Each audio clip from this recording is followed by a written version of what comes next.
ദൈവത്തിൻ്റെ അതിപരിശുദ്ധ നാമം വാഴ്ത്തപ്പെടുമാറാകട്ടെ. ഇന്നത്തെ വചന ധ്യാനത്തിനായി തിരഞ്ഞെടുത്ത വചനം വിശുദ്ധ യോഹന്നാൻ എഴുതിയ സുവിശേഷം 2-ാം അധ്യായം 13 മുതൽ 25 വരെയുള്ള വാക്യങ്ങൾ. ക്രിസ്തീയ വിശ്വാസത്തിൻ്റെ കാതലായ ഒരു സത്യത്തിലേക്കാണ് ഈ വചനം വിരൽ ചൂണ്ടുന്നത്.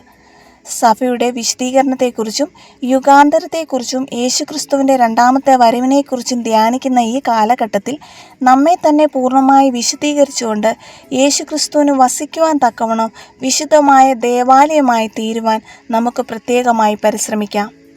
വിശുദ്ധ യോഹന്നാൻ്റെ സുവിശേഷം അനുസരിച്ച് യേശുക്രിസ്തു തൻ്റെ പരസ്യ ജീവിതത്തിൻ്റെ ആരംഭത്തിൽ ചെയ്യുന്ന ഒരു പ്രവൃത്തിയാണ് ദേവാലയ ശുദ്ധീകരണം എന്നുള്ളത്. വിശുദ്ധ യോഹന്നാൻ സുവിശേഷം അനുസരിച്ച് യേശു ലോകത്തിലേക്ക് വന്നത് സകല ജനത്തെയും വിശദീകരിക്കാനാണ്. ഈ വിശദീകരണം സത്യമാകുന്നത് യേശു തന്നെ ഒരു പെസഹ കുഞ്ഞാടായി മാറുന്നതിലൂടെയാണ്. നമ്മുടെ ശരീരത്തെ ഏറ്റവും വിശുദ്ധിയോടുകൂടി സംരക്ഷിക്കുവാൻ, അതിൽ ദൈവത്തെ മഹത്വപ്പെടുത്തുവാൻ നമുക്ക് സാധിക്കണം. രണ്ടാമതായിട്ട്, ദൈവത്തിൻ്റെ ആലയം പ്രാർത്ഥനാലയമാണ്.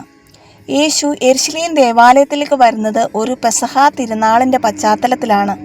പെസഹ തിരുനാളിൻ്റെ പശ്ചാത്തലത്തിൽ ഓരോ യഹൂദ കുടുംബവും തങ്ങളുടേതായ ബലികളും നേർച്ചകളും യെരുശലേം ദേവാലയത്തിൽ സമർപ്പിക്കുന്നത് ഒരു പതിവായിരുന്നു.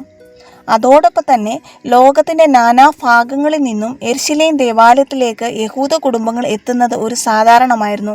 അതുകൊണ്ട് തന്നെ അവരെ സഹായിക്കുന്നതിന് വേണ്ടി ബലിമൃഗങ്ങളായ കാള, ആട്, പ്രാവ് തുടങ്ങിയവ യെരുശലേം ദേവാലയത്തിൻ്റെ അങ്കണത്തിൽ തന്നെ കച്ചവടം ചെയ്യുന്നതും പതിവ് കാഴ്ചയാണ്. എന്നാൽ ബലിമൃഗങ്ങളെ അവിടെ നിന്ന് മാറ്റുന്നതിലൂടെ ദൈവത്തിൻ്റെ ആലയം പ്രാർത്ഥനയ്ക്കും ആരാധനയ്ക്കും വേണ്ടി മാത്രമുള്ളതാണെന്ന് യേശു ഇതിലൂടെ പഠിപ്പിക്കുകയാണ്. യേശു പറയുന്നത് ദൈവത്തിൻ്റെ ആലയത്തെ നശിപ്പിക്കുന്നവനെ ദൈവം നശിപ്പിക്കും. പ്രിയമുള്ളവരെ, ദൈവത്തിൻ്റെ ആലയത്തെ പരിശുദ്ധമായി കാണുവാൻ, അതിനെ ഏറ്റവും വെടിപ്പോടുകൂടി കാത്തു സംരക്ഷിക്കുവാനായി നമുക്ക് പരിശ്രമിക്കാം. അതിനായി ദൈവത്തിൻ്റെ ആലയമായ നമ്മുടെ ശരീരത്തെ ഏറ്റവും വിശുദ്ധിയോടുകൂടി കാത്തു സംരക്ഷിക്കാം. അതിന് സർവശക്തനായ ദൈവം നമ്മെ ഓരോരുത്തരെയും സമർത്ഥമായി അനുഗ്രഹിക്കട്ടെ. ആമേൻ.